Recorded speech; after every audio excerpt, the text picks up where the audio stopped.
Hello, welcome back to the SCW Wrestling Podcast, and this is your monthly limited edition pro wrestling review. I'm joined by another fantastic guest, none other than referee, MC extraordinaire from limited edition pro wrestling, Jonjo Obrey. How are you this evening, Jonjo?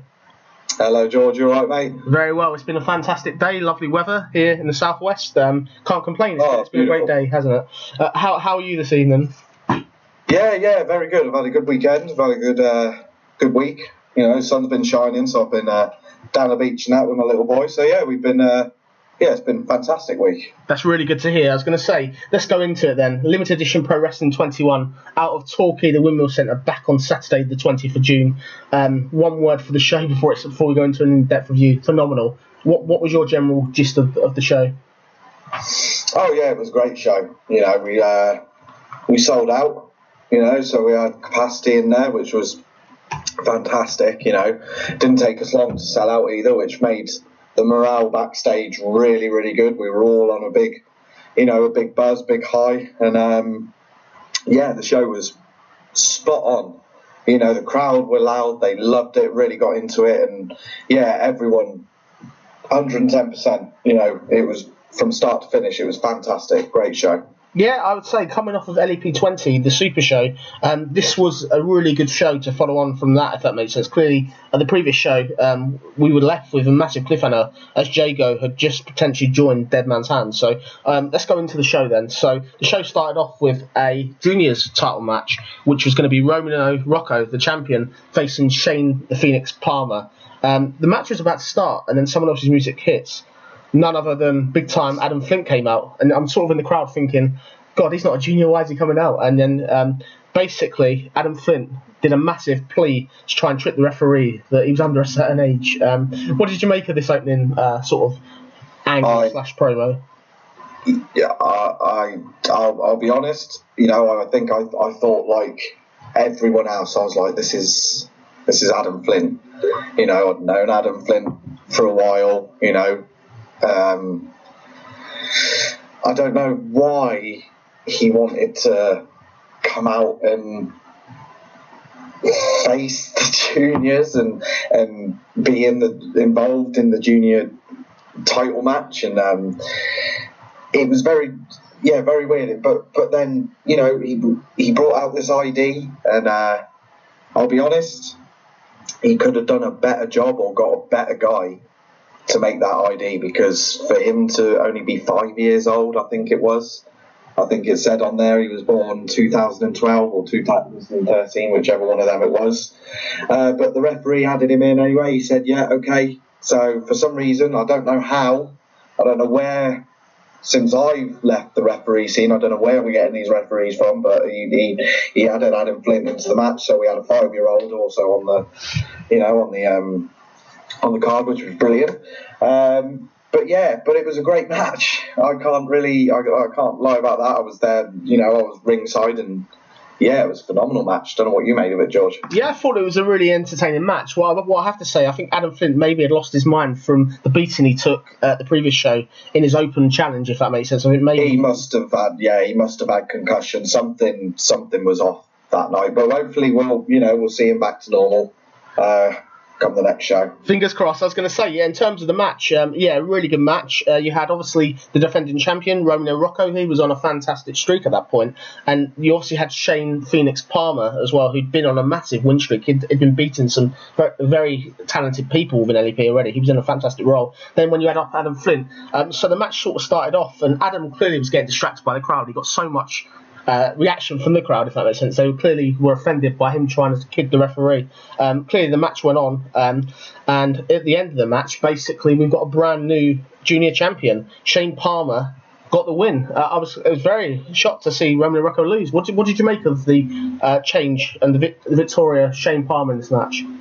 Well, I was looking forward to, you know, one-on-one action between, you know, Shane Phoenix Kid Palmer and Romeo Rocco. And but I think even though Adam Flint, I don't know what would have happened, you know, backstage if he had won, you know, because we all know he isn't a junior. So, but Yeah. Shane Palmer has been. You got to remember, he's been on quite a streak himself, quite a good winning streak himself. He's beaten the likes of, I think back the end of last year, he beat John Harding, if I'm correct. That's correct. Yeah. He's beaten Vinnie Clay. I know it was due to a distraction from Dead Man's Hand, but that's another top wrestler. And then he's been on fire down at the academy. He's going from strength to strength. So even though it was a bit of a surprise, because again, Romany Rocco as well, fantastic. He's doing so well. These guys work together, so they know each other in and out. But I'm looking forward more to the rematch. We know there's going to be a rematch. Rocco is, entitled to a championship rematch. So, we may get to see that one-on-one match after all. I'm really looking forward to that. I really would like to see a rematch just between Shane Palmer and Romany Rocco as well. I think clearly Adam Flint was an unneeded distraction in this match. I think clearly Romany Rocco didn't get pinned here. It was basically it was Adam Flint that got pinned here. So I think the champion really, although the belt has changed, hasn't really been pinned. So I think there definitely needs to be a rematch between these two fantastic up-and-coming wrestlers. Would you agree? Oh yeah, definitely. I mean, like you said, Romany he never lost. So even though he lost his title, he never he wasn't the one to get pinned, like you said. So yeah, definitely. I think a rematch. I think there will be a rematch. Don't know whether it'll be at Newton Abbott or whether it'll be back at the Windmill Centre, but more than likely back at the Windmill Centre, and that's July 22nd. Awesome. We then moved on to what we thought was going to be match number 2, but that didn't actually happen. Some familiar music hit, and out came Mad Dog Vinnie Clay. Clearly he came out, he was angry, really, really angry. You could see how fired up he was. Immediately started threatening Jago, and clearly he was getting very, very annoyed. Next thing you know, the lights go out, and once again, somebody's taken over the PA. I don't know what you thought, Joe. I thought it was shocking. I was shocked that somebody would do that, if that makes sense. Clearly, when Vinnie Clay was just trying to get his opinion out there, clearly his best friend and his brother, his ex-brother within the firm, has turned his back. I thought they should at least give him time to speak. Well, yeah, I mean, we never know when something's going to happen at the moment. When they say they're everywhere, it just seems like they're telling the truth. My mic, got cut. A couple of people said, well, why didn't you try and, stop? I was like, I couldn't bloody communicate with anyone. I was trying my hardest, I was testing the mic. There was just nothing. Well, this voice came over the PA and I know I checked with the guys backstage during the interview and just said, what the hell happened? They said they were pushing buttons left, right and centre, and nothing was happening. They could have cut the power, but then if they had cut the power, it would have taken another 15 minutes to start up and set up again. So, I don't know what we're going to do, with that, because it just seems like they can turn up anywhere. It keeps happening. Scary. I think we'll go into it though. So basically, the voice we believe was the Puppet Master. We've heard it before.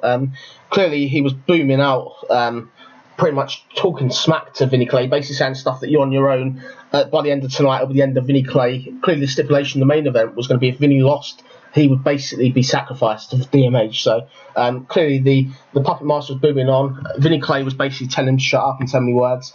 Clearly this went on and on and on. Next thing you know, Vinnie Clay somehow managed to get his mic to work, and he basically said, challenge Jago to come out to the ring there and then. Next thing you know, the lights go out, and out steps Dead Man's Hand. Clearly not from the main entrance. They come from the side entrance to the building yet again. And this time there was Jago, and there was the reject Blake Harrison, and there was a third member that was masked. And you're sort of thinking, I was in the crowd thinking, who's his third member? Just as it looks like Jago was about to get into the ring, you've got Vinnie Clay saying, come on, get in the ring, it's time to settle it. Jago saying to him, we'll do it on my terms only, we're not going to do it now when you tell me. And from behind, this third member, whoever it was, then attacked Vinnie Clay. What did you think at that point? Well, yeah, I mean, like I said, I got out of the ring as soon as they came through those doors, but I was still ringside, and yeah, it was a very, very creepy, surreal kind of, I don't know, they've just got a presence about them. And yeah, when I saw, like yourself, I mean, when I saw this guy in a hood and the mask, I was like, who the hell's this? And then, like I said, but once again, the only way they could take someone out is by attacking them from behind, because that guy in the hood and the mask just stormed the ring, took out Vinny from behind.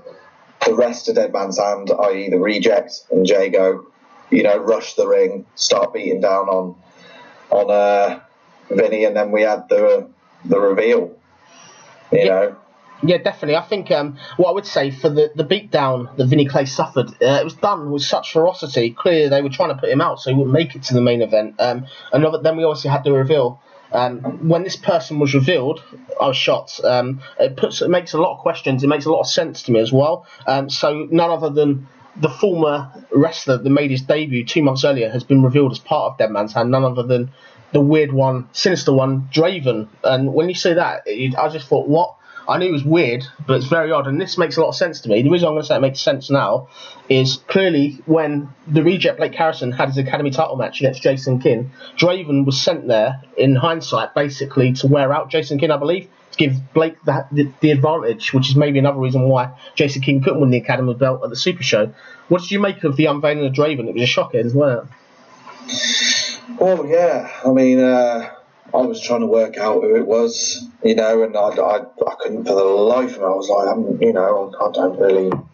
Usually I'd be able to tell, but no, not this time. So the mask came off, and everyone gave the same reaction as me. They were shocked, that it was Draven and the sinister one, Draven. And I think that's what he's going by now. And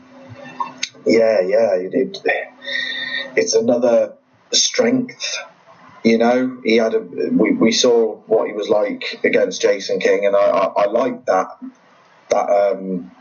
theory you just gave as well, that it actually makes sense. Maybe he was sent there to wear down Jason King so Blake could win his Academy. That's good thinking, George.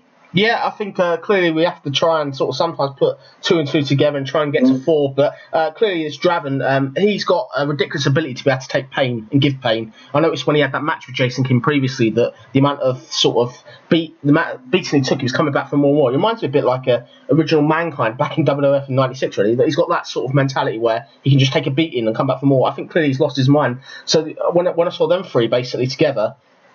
Jago is dangerous. Blake Harrison is unstoppable, it seems, and now you've got Draven as well. That's a really, really dangerous treble, if that makes sense, against anybody in LEP, I think. Yeah. I mean, I agree with you there. Where it seems like Draven has a high pain threshold. Because Jason did not go easy. I will say that Jason did not go easy on Draven, and he introduced him to the world of wrestling, and he just kept coming back for more. It was strange, but it seems like it just seems like this guy can take a beating and still get up and come back for more. Yeah, what we would do as well, as I say, Vinny finally got some momentum back. Actually, what I would say is Jago, the Reject, and Draven just sort of left him. They want to leave something of Vinny Clay for the main event. So that sort of, someone other Vinny Clay was able to come out of this, and he said that he was unsure if he'd be able to find a partner for the main event, but he would try his best, obviously, to try and find somebody. And basically, I was thinking in the crowd that LEP have got to be listening out. Somebody's got to be there. This is not just, these people not just going to be targeting Vinny Clay eventually, it will be the whole federation probably. So we then went on to match number 2 of the night, which was Ruth Jackson with her manager, War Machine, against Reggie Ryan. Clearly, there was a lot of sort of history to this. At the previous show, the Windmill Centre, basically, Ruth Jackson had dirty deeds Reggie Ryan, and could tell he was attacking him. So there's a lot of bad blood between these two. I thought this was a really good match. I thought there was a lot happened in the match as well. What did you think? Yeah, it was a very good showing from both Reggie Ryan and Ruthless Ruth Jackson. You know, both have made their debuts recently. I think it was at the last Academy show. And they had bad blood then. They've got bad blood down at the Academy. You know, they're not fond of each other at all. So, you know, something had to be done. They had to be put in a match. And the name Ruthless Ruth, I think, looking at how she handled herself and the way her and Reggie fought, she's definitely got that ruthless aggression. You know, really, really good match, really, really good, and the crowd were behind Reggie as well. You know, from start to finish. Unfortunately, you know, for Reggie, came up short, but I got to admit, having War Machine there with her, that was a big boost for Ruthless Ruth. It's a bit of a mouthful, that name, actually, Ruthless Ruth. Yeah, I still can't say it, so carry on, George. I was going to say, I think War Machine was indispensable to Ruthless Ruth Jackson in this match. I think clearly he was a great asset in terms of distracting Reggie Ryan. A couple of the highlights from the match, Ruth did a brutal chop to Reggie Ryan. You could hear her whole way across the arena. Also, I think the key part of the match where it changed basically was that Reggie Ryan basically went for a frog splash. He missed it, and then Ruthless then basically locked on an armbar and got submission. The match then sort of carried on. The beating carried on after. You've got War Machine and Ruthless Ruth Jackson once again beating down Reggie Ryan. But then the lights went out and some music hit, and I'm thinking, who's this then? And out stepped the returning Adira.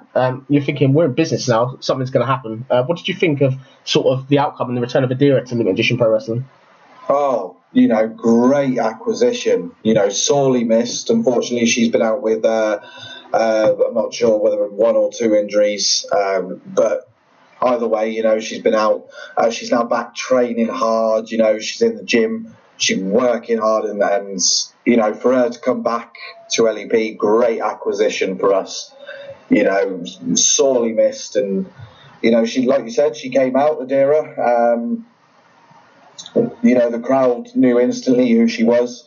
Got right up in Ruth's face, and you don't really normally hear a lot from Adira, but you know, she felt like she needed to say something. She felt like she needed to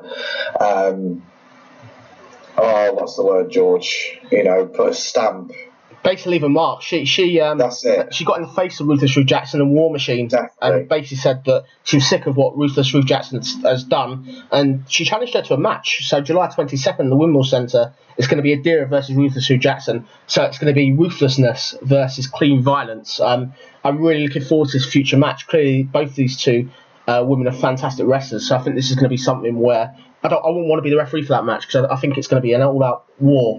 What do you reckon? Well, I'm glad I'll be honest, George, I'm glad I got promoted. It was the right time to get promoted to MC, so I'm very happy with that right now. So hopefully, yeah, there'll be whatever ref we can find. You know, I'm sure, you know, we might have to pay a bit extra for him to be in the match, but we'll sort that out. Yeah, no problem. We then went on to match number 3, which was Johnny Sicko and Dynamite David Fury facing Danny Walsh and Jason King. This was a fantastic match. 4 fantastic wrestlers. Clearly, I thought Dynamite David Fury and Johnny Sicko together really complement each other. I think they're very dangerous as a tag team for any sort of teams in the up-and-coming LEP tag team tournament. If these two are together as a team, I would watch out, if that makes sense. But this match was really, really good. What did you think of this match? Oh, great match. You know, outstanding match. You know, like you said, Johnny Sicko and Dave Fury really complement each other. Like you said, also very dangerous. You know, it could be interesting if they're entered into the LEP tag tournament. Very interesting indeed. Having Danny and Jason team up was phenomenal. Great idea that was. Long overdue, I think. You know, a lot of times they've been in the ring together. They've been on opposite sides. You know, it was good to see how they worked together, and my God, did they work. It was absolutely fantastic. Great match. Yeah, it was a really good match. A couple of key highlights from the match. There was one point when I thought Johnny Sicko broke Jason Kinn's wrist because you could hear the click across the arena. That was his. I was ringside. That was his fingers. Oh, it was his fingers. Those were his fingers. Ouch. Yeah. Yeah, I think what I would say for Dynamite David Fury, obviously I hadn't seen him for a while, but there was some sort of new intensity about him. He was a menace. There was points when I thought he was going to charge the crowd. Clearly, whatever Johnny Sicko's telling him, it's dangerous. I think that Dynamite David Fury, with Johnny Sicko sort of telling him stuff in his ear, is going to be a menace to the rest of the LEP roster. What do you think of that? Yeah, good combination, those two. Fury was a bit more aggressive towards the crowd. I think he drenched someone. He did actually at one point, I think, walk through the crowd. He didn't care who was sat where. He just moved them out of the way, and he was terrorising the crowd at some point. So don't think he likes the fans. We can definitely establish that. But yeah, they work well together. And like I said, Danny and Jason worked really well together. That was great to see. It was long overdue, like I said. So, yeah, overall, great match. Yeah. So the way the match was finished basically was Dynamite David Fury went for a diving headbutt. He missed, and then Jason Kinn then basically managed to get sort of Dynamite David Fury out the ring. He then executed his finisher on Johnny Sicko for the win. I thought it was a fantastic match. I thought all four really came out with a lot of credit, and I thought this was a real good sort of good tag team match. If this is anything to go by in the up-and-coming LEP tag team tournament, we're all going to be in for a massive treat.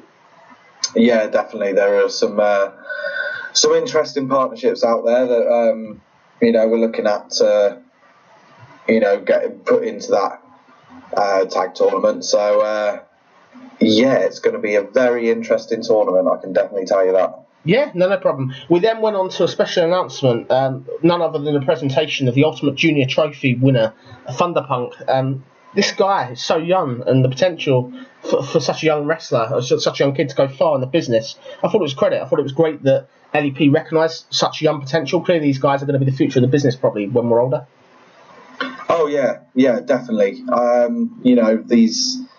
These guys have been, these kids, they're, 10, 11 years old, I think, and they work really, really hard. They work harder than some of the adult students, they're absolutely so talented, and we hold little junior shows down at the academy, just to give something back to them and show everyone how well they're doing. And I remember the academy shows when I first started out as a referee, and now they've turned into junior academy shows. They are going from strength to strength every single time. Danny is doing wonders down there, and there's training every Wednesday, kids training. Quick plug. There we go. No one can see it, but I'm putting my thumb up. Yeah, quick that's plug. fine. We have on Wednesday nights from about 6:30, I think, 6:30 till 8:30, junior wrestling classes. So any parents listening to this, or any kids that want to take up wrestling, get in touch with LEP, get in touch with Danny, and come down on a Wednesday. It's a great night. Yeah, definitely. Strongly recommend anybody that's interested in being a wrestler, check out the LEP Facebook page at facebook.com/Talkie Wrestling for more details. We then went into a backstage segment where we had a new wrestler, Christian Lees, basically backstage. He went to the CEO, Danny Walsh, and asked for an opportunity for a match. Danny could see that Dynamite David Fury was still fired up from their match. So he went to Christian and said, basically, you need a point to prove yourself. You need to go out there, and if you want to prove yourself, show me what you can do, basically. So then we had match number 4, which was Dynamite David Fury. Obviously, he had his match early. He wasn't tired. He obviously wasn't finished with sort of going nuts, really, with Johnny Sicko against the debuting Christian Lees. I thought this was a really, really good match. Christian Lees is very interesting. I think he's got real potential to go far in NEP. Well, yeah, it was a great showing from Christian Lees, fantastic match. You're right there. We were all backstage during the interval. Well, I was outside. I was in and out, and we could see Fury just came up to Danny and said, "Look, I'm not done. I'm not satisfied enough with what I did out there. I want another match. Give me anyone." And then we saw Christian Lees, and he was he had his gear on him. He wanted an opportunity, so we gave him an opportunity, and he took that opportunity and did so well. Unfortunately, he came up short, but great showing from Christian Lee. So a good future ahead for him. I think he's definitely very brave. A couple of key parts of the match. So Christian Lee actually had the match won because of Dynamite David Fury didn't release the hold. But the sportsman Christian Lee is, he requested the match restart, which I thought was great credit to him, much to his detriment later on. And clearly Dynamite David Fury was much more fired up in this match than he was the first one. He was even more insane. A couple of key parts of this, there were a lot of sort of back and forth. It was very close, but I think the difference really again was Johnny Sicko on the outside. He's a massive distraction to anybody that's wrestling Dynamite David Fury at the moment, and clearly Dynamite David Fury came out with a win here after a massive spinebuster. The spinebuster, it was so hard, you could tell that it left an imprint in the canvas almost. I think I feel sorry for anybody that was at the receiving end of that move. What did you make of sort of the end of this match and what happened? Yeah, like you said, Johnny Sicko is he's very good at distracting the referee at the right time. He's very calculated, if that's the right word. He's like a snake in the grass, and then you might not see him, and then all of a sudden he's there distracting, so Fury can get on top of Christian and then start really wearing him down. And like you said, he wore him down so much that spine buster in the end just finished him, and it was such a devastating spine buster. It was unbelievable. But credit to Christian Lee, he walked out. He got his hand raised, didn't win, but at the end, and got a round of applause from the crowd. Good, I think good future ahead for Christian. Yeah, definitely. We then went into your Dead or Alive main event, which was none other than the reject Blake Harrison and a partner of his choosing facing Vinny Clay, the Mad Dog, with a partner if he could find a partner. Clearly, there was massive stipulations in this match. So if Vinny Clay came out with a win, he would get a match one-on-one with Jago at the next show on Saturday the 17th of June in Newton Abbot. Whereas if the reject Blake Harrison won, Vinny was going to be sacrificed to DMH. He'll be publicly battered to DMH on the command of the Puppet Master demanding this. Clearly, the reject came out, and when he came out with Draven as his partner, it didn't really surprise me. I think Draven clearly had sort of made a massive imprint earlier in the night that he was going to be the reject's partner, but outstepped Vinny Clay then. He saw him on his own. He couldn't find a partner. You're thinking, no, what's going on with LEP? People in LEP at this point, I was thinking, really need to step up and start helping sort of the reject, not having the reject, helping sort of Vinny Clay, and then obviously outstepped none other than Reggie Ryan. And you're thinking, fair play, Reggie. What did you make of sort of the point of when you thought Vinny didn't have a partner?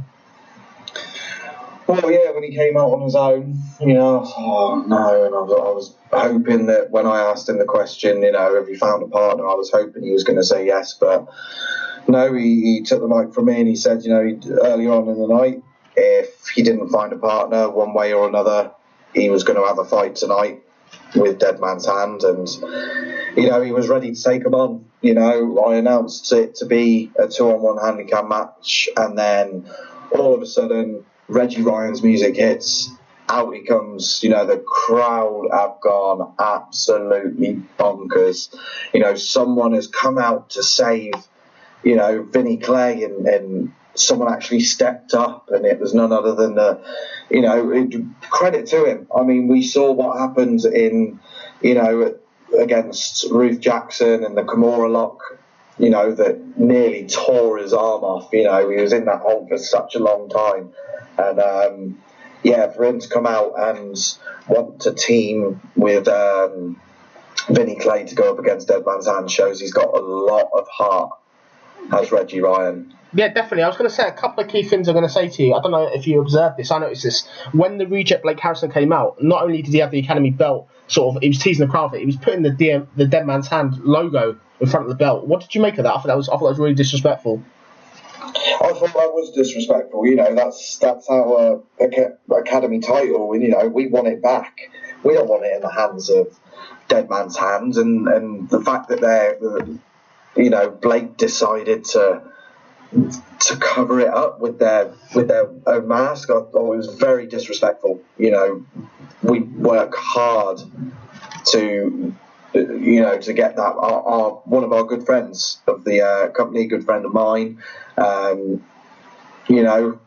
Steve Wood, he went out, he's been getting sponsors for us, and that allowed us to pay for that Academy title. And for it to be disrespected like that, I think, I don't know, it's hard to see. We need that belt back. It was just infuriating. I think, as you said, so we then sort of go into it, and immediately before the match started, when you see that it's just it's like 2v2, you're thinking, LEP might have a chance in this match. Vinny Clay might have a chance because of Dead Man's Hand. They usually come out with numbers, and this time there's only sort of Draven and the reject Blake Harrison. And I'm thinking LEP might actually get a win here, which would be nice. But no, this was a really, really good match. And to my shock, Vinny Clay was able to get the win here, which I was amazed at. I thought it was a real turning point. I thought that made real movement for Limited Edition Pro Wrestling, regaining control of the company almost. What did you think? Yeah, definitely. It was a much needed win for not just LEP, but I think, the way things have gone over the last 6-8 months, I think it was a much needed win for Vinny Clay as well, with everything that's, happened to him and the way he's just carried on. He's always gone back up and he's always fighting for us and for himself. And, when the Puppet Master spoke and said that it was all for, it was always him. I always disagree with that because, Vinny backstage is one of the nicest guys you'll ever meet. And yeah, so for him to get the win, I think it was a big blow to Dead Man's Hand, a huge boost to LEP, but it's got to feel good for Vinny. And then, at the end, Vinny decided to take the mic from me, and he sung Reggie's praises, thanked him for coming out, and next thing you know, he's gone backstage. He told us all to, wait there. Comes back out, reveals a Firm T-shirt and invites Reggie into the Firm. So we now have the Firm are strong again. There's a new member in Reggie Ryan, and I think that was well deserved. Yeah, I think definitely. I think it's great to see the Firm back. Clearly, I think this is a start. I thought, if I'm being honest, I think the Puppet Master of Dead Man's Hand really underestimated LEP. I don't know if it was stupidity or arrogance. I think they thought that they would have enough there just to win. What did you make of? Do you agree with sort of the theory that almost if the Puppet Master's not present, DMH aren't half as dangerous as sort of when he's there, almost controlling the strings? Well, yeah, they've only had really this. I mean, it's hard to say because you've got to think that when the rejects, Blake Harrison has fought and defended his title, the Puppet Master hasn't been there, and yet Blake's been able to win. No one's been there for him, So I don't know whether the presence is felt when he's there or when he's not there, or whether they're weak or strong. We'll just have to wait and see because that was their first match we've seen together. So it'll be interesting to see if they have any other matches together. If the Puppet Master isn't there, will they come out on top? Yeah, no, definitely. I thought this was a really, really fantastic match. Clearly, Vinny Clay was able to sort of get the win there, and I thought that's a massive win for him. So clearly at the next show in Newton Abbot, it's going to be Jago and Vinny Clay one-on-one, which that's going to be an all-out war, isn't it? Oh yeah, definitely. There's so much bad blood there, and Vinny hasn't been able to really get his hands on Jago at all yet. There's always been something, Jago was told Vinny, on my time, my turn, but now it's on Vinny's, and it's, Jago's been forced to actually confront his brother or his ex-brother, sorry, and take him on. So yeah, it's gonna be. I tell you what, that referee has got a hell of a job that night. Definitely. I think another key element as well. So basically the match ended. Obviously we had that great moment of Reggie Ryan joining the Firm, but that wasn't all. As they were on the turnbuckles, none other than that snake Jago slipped into the ring, and he then speared Reggie Ryan. Luckily Vinny Clay was there to help him. I just thought that was a real cheap move, and it goes hand in hand with that with how he sort of stabbed Vinny Clay in the back. What do you make of that spear? It was quite devastating, wasn't it? Well, yeah, definitely. It was really devastating. I want to know how he got backstage, to be honest with you, and why no one spotted him when he came through the curtain. I'll be honest, that was bad move backstage. You know, how that happened, I don't know, but it happened. You know, if I was a brave man, I would have got in there and tried to do something, but I'm not that brave to take on Jago, you know. So luckily Vinny was out there. You know, he still didn't manage to get his hands on Jago, but if he wasn't there, it could have been a lot worse for Reggie Ryan. So but still, you know, it did end on a high in the end, didn't it, George? Yeah, it did, definitely on a high. I think clearly Jago, when Vinny was like, let's have the match right now, basically, Jago was like, no, not now, on my time, when I tell you. And then out stepped CEO Danny Walsh, and he announced that the match was going to happen at the next show, but also what's going to happen at the next show, which will be LEP 22. It's an Academy title match, which will be the reject Blake Harrison facing Reggie Ryan. This is going to be a fantastic match, and I think with Vinny Clay in the corner of Reggie Ryan, LEP have got a real good chance of finally getting that belt back. What do you think? I hope we do get that belt back. You know, it's there's a real strong chance this time. I'll be honest. Just hold that thought. I'm not sure if it's being defended in Newton Abbot. It might be moved to the 22nd. So keep a lookout on the Facebook page. I think it is at the next Academy show. Okay, no problem. Like I said, have a look on everyone who's listening to this. Have a look on Facebook. See, there'll be an update at some point. I just can't remember from the last show whether it is at Newton Abbot or whether it is at the Windmill Centre. I believe it's the Windmill Centre, but keep checking Facebook. We will let you know as soon as we can. Yeah, no problem. And the one last key thing I have to say, so Vinny Clay sort of, when he was told the great news that he's going to have Jago, Danny Walsh said something really interesting, which I don't know if you picked up on. He said that I would like to help you with this business at the moment, but I can't, which I'm basically, this is a public message now out to Danny Walsh. I really request or hope that he's going to step up and sort of help LEP in terms of getting control of the company again, because at the moment fans are scared sometimes to go to shows, and this dead man's hand, they seem to be able to come in and out and there's no consequence, which I think something needs to be done. What do you think, Joe? Yeah, I agree. It's hard to say that because, you know, there's a lot that Dan does for the company as it is for his company. You know, he's always down the academy training the future of Southwest wrestling and wrestling in general. He's always helping people out. He's got, various other, businesses. He's got Dan with a Van, another plug, thumbs back up, Dan with a Van. Check him out on Facebook. He'll move anything.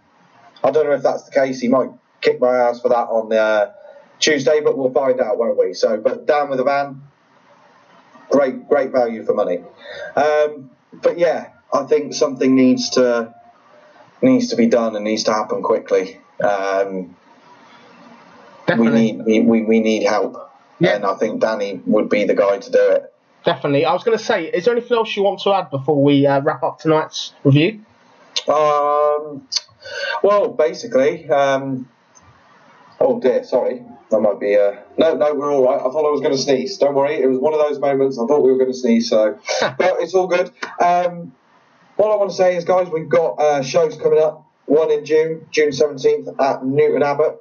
It's going to be a great show, great production. So please get your tickets. We've sold really well already, but obviously we want to sell out again. So, check out the Facebook page. Talkie Wrestling is what it's under now. Put that in the search bar. We've also got tickets are online at skiddle.com. There'll be a link on the Facebook page, or just skiddle.com. Search for us. June 17th at Newton Abbot College. Also, July 22nd, we are back at the Windmill Centre. You can message the Facebook page or message Danny Walsh and book your tickets now. I would do that because I guarantee you we will sell out at the Windmill Centre. So you need to get your tickets fast before they sell out. So that's Newton Abbot, 17th of June, and July 22nd, back at the Windmill Centre. Brilliant. Yeah, you've been listening to the SCW Wrestling Podcast. This has been your limited edition pro wrestling review. SCW will be in attendance at the Newton Abbott show. I'm really looking forward to that. And we thank you for listening. Thank you for your time tonight, Jonjo. It's been great having you on. Yeah, great as always. We will be back. Well, I'll be back to do another review after the next show, which is, remember guys, Newton Abbott College, 17th of June. No problem. Thank you for listening. Thank you. Bye-bye.